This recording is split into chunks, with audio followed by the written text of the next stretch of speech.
गोव्यान इथं या स्पॉट वर आल्या भटच्या मूवीची शूटिंग झालती, तर या बाईने आम्हाला इथं स्पॉट बघायला आणलेला. आता काय याला इथं परत आल्या भट दिसणार होती का?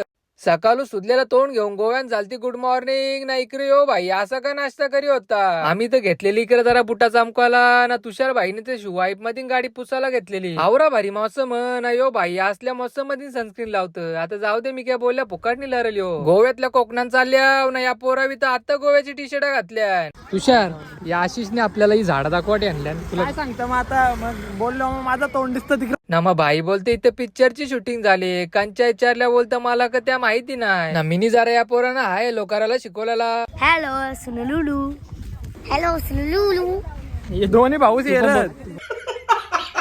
गोव्यातल्या मालवण मधून चालल्या ना मौसम बाकी बघण्यासारखा होता ना. बाकी आशिषनी ना मामानी डांबरान गाडी टाकलेली याक बाकी बघण्यासारखं तर नव्हता ना. बाकी मिनी तर गाडी डांबरापासून 5 फूट लांबत ठेवलेली. कानाला 2 फुला लावून इकडे तुषार भाई तर चंपाकली बांधलेला. बाकी चिकन थाली खाल्यानंतर तर पोरा तर जरा ऍक्टिव्ह झालेली दिसत होती. मालवणच्या बीच वर पोहोचल्या आम्हाला तर सनसेट सोबत मस्त व्ह्यू बघायला भेटलेला ना. मग करता इथंच ब्लॉगला एंड.